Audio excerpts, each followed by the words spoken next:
itariki 17 ingoro ya Yezu Nyirimpuhwe mu karere ka Ruhango nayo pike bijanye n'umutekano cyase n'abantu basengeraga hariya babaye bahahagaritse cyase bahagaritse mu buryo bw'agateganyo. Pike yarantu hafunzwe se ubwo n'ikibiho barahafunga ibi byose pike byo tugiye kwinjiramo mu mirongo migane cyangwa nangire nyine amajwi enda ho gato ya pike korako abanyafrika twacyafite ikibazo cy'amadini cyangwa abanza ugira ikintu bivugaho.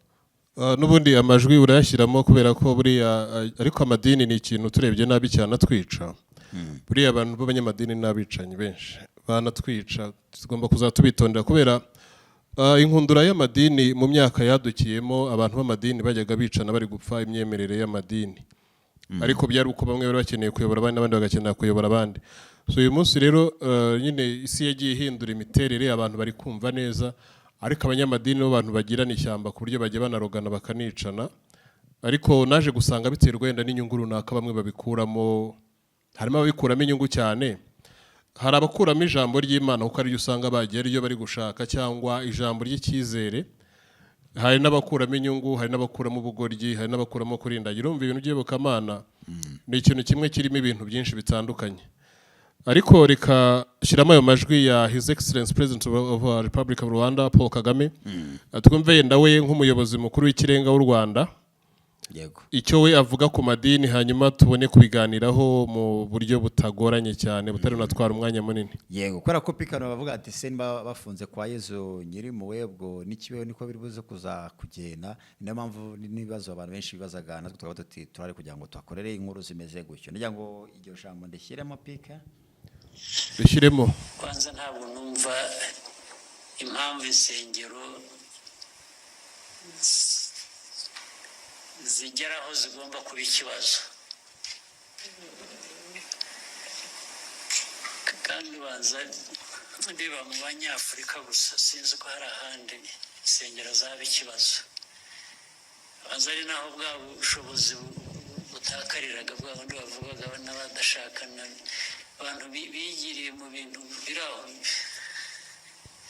by'icyuka nawe bashoramo ngira ngo bifuza kubarangaza gusa ngo abanyafurika murindagire mujya mu bintu nk'ibyo ngibyo. Ariko reka byumve mbere cyaho ngaho ibintu by'iyobokamana n'abantu turaza guhura muri comment kubera ko abenshi turi kuganira nabo bamwe n'abayoboke b'amadini amwe n'andi. Urumva iyobokamana mu madini atandukanye ryafashe umwanya munini. Abenshi turi kuganira bamwe n'abayisilamu, abandi n'abakristo ba Kiliziya Gatolika, abandi n'abadeperi, abandi n'abadventist Church of 7 Days, abandi n'aba Restoration Church, abandi n'abo kwa Gitwaza, kwa Minyone, kwa Kabanda, kwande. So abayobokamana ni menshi kubera hari nayo bita full life ubuzima bwuzuye, the holy life ubuzima butagatifu. So urumva iyobokamana ryabaye business y'abantu bamwe, harimo n'abatekamitwe. Reka tubivuge gutyo ubwo nimurakara birabareba. Kubera impamvu ze ngo harimo n'abatekamitwe, kera iyobokamana wasanga ari ikintu gishobora kuremesha abantu kikabatera inkunga mu kumva no kwakira no kwihanganira ubuzima bwa buri munsi. Arone turi mu isaho abantu benshi basigaye biyahura kubera ikibazo cy'uko iyobokamana kandi baranigishijwe baranatojwe rwose, ugasanga umuntu arifasha akahita yiyahura kandi akiyahura n'ubundi yavuye no gusenga cyangwa abana musengeye bamwe mu bapasiteri cyangwa abana mu hari ibyo bajya bagira byo ko niba ari ugushitura niba ari gukora iki simbizi, nabonye yari byinshi bitangaje. Nyine ukabona nk'umuntu araje ngo toka satani kwa jina la Yesu, nyine ukumva ahinduye ijwi ari kuvugana n'amajwi yahe. Ku buryo n'ejo bundi nabonye muri Kenya hari umupasiteri umwe we yitwa Kamanda in his church, we ngo ni komando mu rusengero rwe, ari gukubita umukristo Keni, haramukubita rwose ingumi yenda kumwica ambwira ngo kucya sinzire mu rusengero rw'Imana ngo yaje ntabwo atazi icyo yaje gukora ngo kandi bari komando. So urubero by'Iyobokamana rero hari ahantu bigera bikanarengeraho ubona abantu bamwe nko muri Zambia. Ejo bundi hari umufeyeri urimo arakora ibya fefe n'ibintu bimeze nk'ubwesukoro abantu bakora bakoresha imiti cyane cyane nk'amavuta y'inyamaswa amwe namwe. Amavuta y'inyamaswa amwe namwe akunda buriya gutera abantu byo bita dizziness, atera abantu ibitotsi. Amavuta y'ubwoko bw'inyamaswa amwe namwe akunda gutera abantu ibitotsi rimwe na rimwe hari n'igihe kubera urumva abantu imibiri y'abantu byo bita human body organs ukuntu ikoze igira ikintu bita defensive mechanism uburyo bwo kwirinda ariyo mpamvu ushobora nko kunyura nk'ahantu haba hari nk'ingwe aho hafi ukabona ubwoya bwawe bwose bise buhaguruka burahagaze kandi amaso ya n'umubiri ntago arabibona ariko umubiri wawe ubwawo nawo iriza atuwa nawo ubwawo ni mechanism ubwawo bumeze nk'uruganda ubwarwo rushobora gusensinga danger sinzi niba wari bwagere nk'ahantu waba urimo uratambuka ukumva umubiri wose uhise urabeyutse ukumva umubiri umeze nk'aho ukuvuyeho aho hantu haba hari danger nubwo amaso yawe n'amazuru n'iri byose bihumurirwa bitarahabona ariko the body has already sensed the danger umubiri wamaze kumva ikibi kiri aho hafi so rero hari amavuta amwe y'inyamaswa amwe n'amwe ajya akunda gukoreshwa ku buryo banayagusiza uhita ugwa noneho abapasiteri bamwe na bamwe baranahiga bakanagura ku giciro kihenze cyane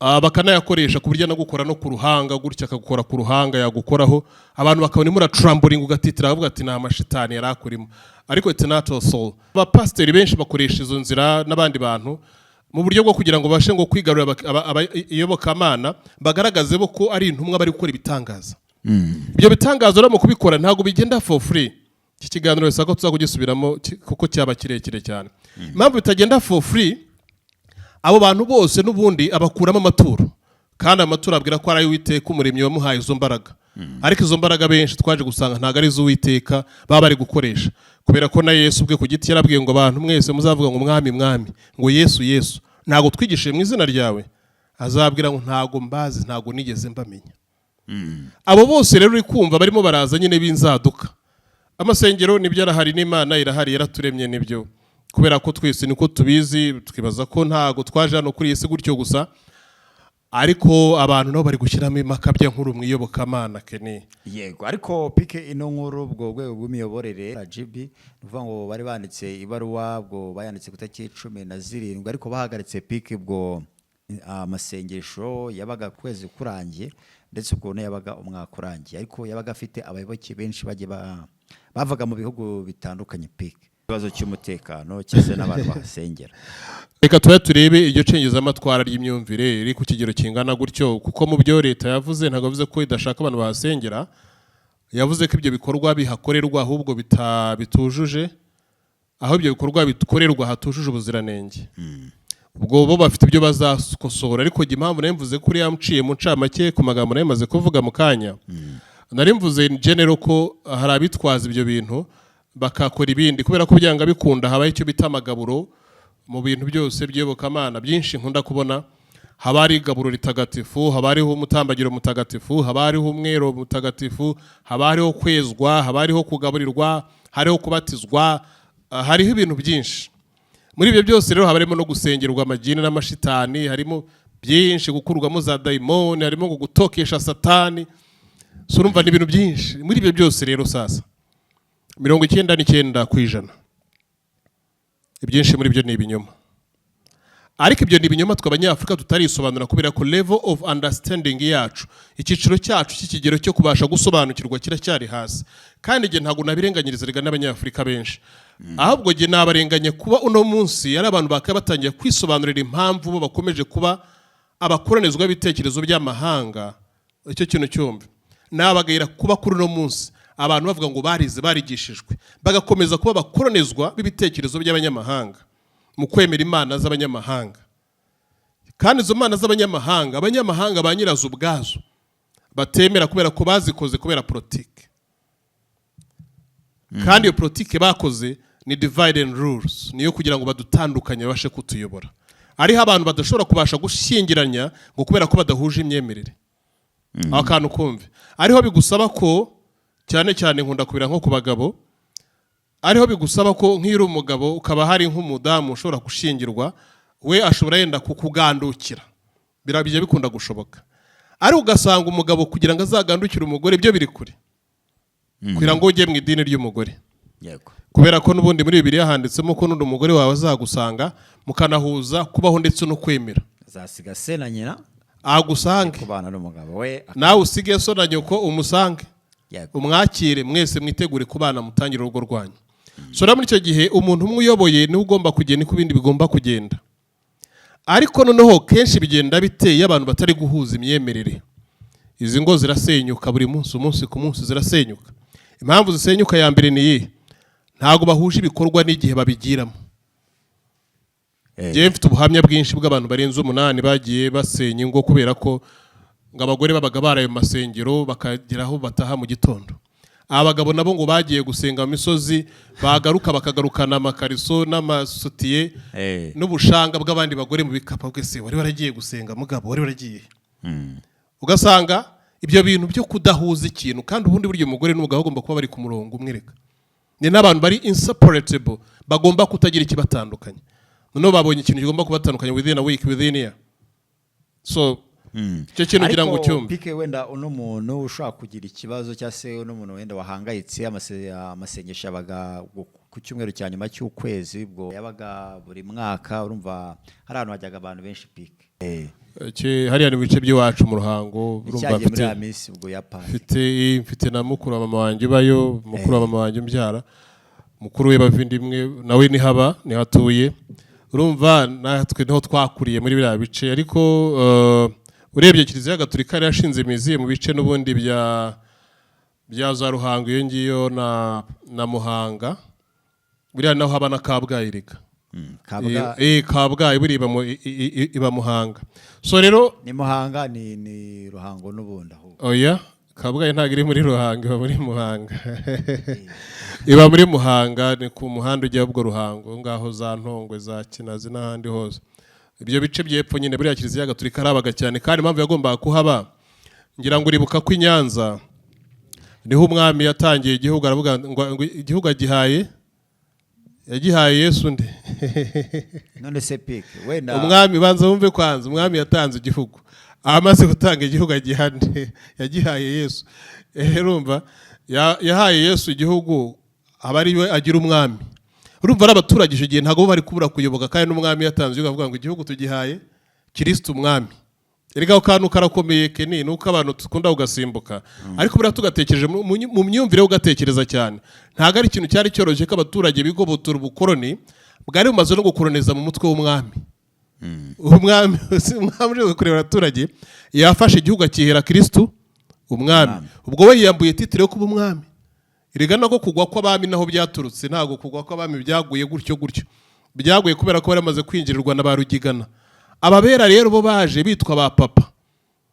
Kurumva n'ibigihugu amaze kugereza Kristo umwami, araza kujya kubatizwa na papa we. Papa we ubwo araza kuba yabaye Rugigana. Erega ukanogera mu gatekereze neza.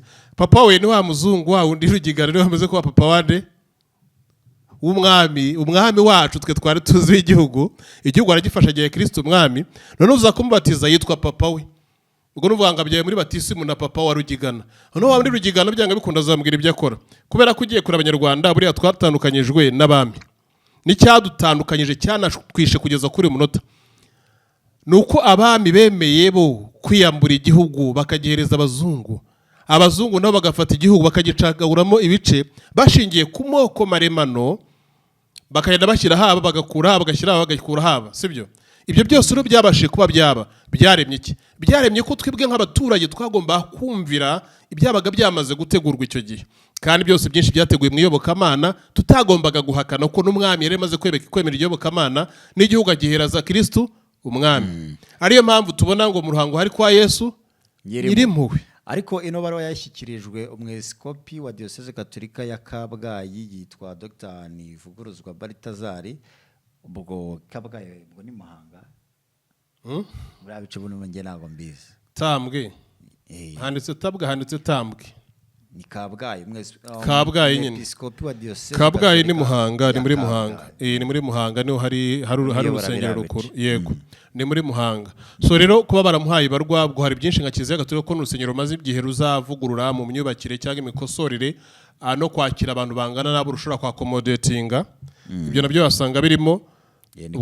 Rero ubwo bo bazabivugurura kubera ko naryo ni idini rimaze imyaka kandi ryagize ubufatanye butari buke na leta. Yenda hari byinshi bangije ariko hari n'ibindi byinshi bakosoye. Niba muravuze ngo Abanyafrika bari tugakunde kureba ibintu byose ku ruhande rumwe rwo kubigaya, tujye tureba iryobokamana koko hari igihe ryigeze gusana imitima. Ngiye burerega mba ndi ku mpande zombi ke nigiyemeze nk'ikirere gishobora gukubita imvura ikakunyagira koko mu kandi kikazana izuba rikagukubita koko mu kandi kanya cya kirere kikazana urumuri kandi rw'ukwezi rukakumurikira. So rero hareka tujye tureka kugaya abantu bose icyarimwe. Hari insengero njye mbona zifite nk'akamaro zabashije kugira yenda nubwo nazo zagiye zongera zikivuyanga zikagira ibyo zikora bitari byo zikavangavanga ariko yenda zagize icyo zikora. Nk'urusengero rwa Kiliziya Gatolika hari icyo rwagerageje gukora.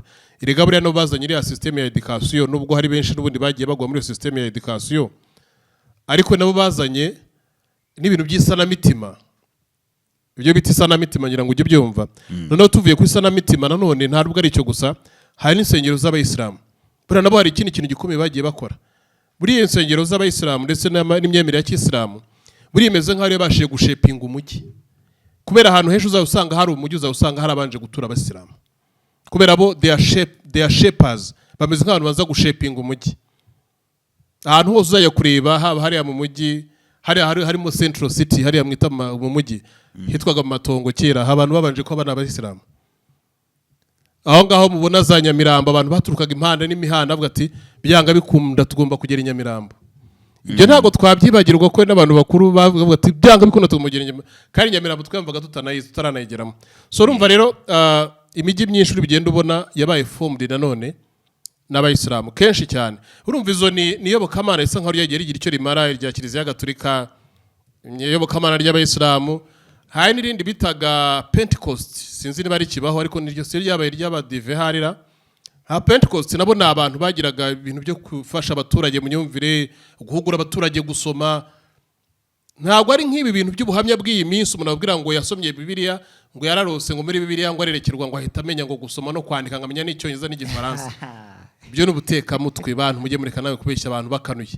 We warota gute ukamenya no gusoma abantu bakarira nk'abantu bari gushya bari mu miriro. Oya ntabwo ari byo impamvu bagomba no gushya buri hari ikintu kimwe rega ari amazi abari imiti bita chlorine habari imiti yitwa chlorine yica ama microbe.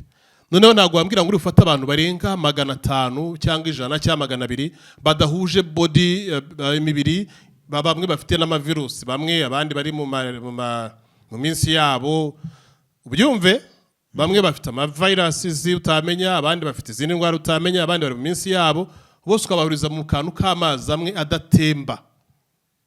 Amazi amwe adatemba adafite icyo bita self recycling atabasha kwiyungurura kubera ko washyizemo imiti yitwa chlorine kandi imiti ya chlorine icayura amazi ariko buriya rimwe na rimwe nayisigamo izindi microbes.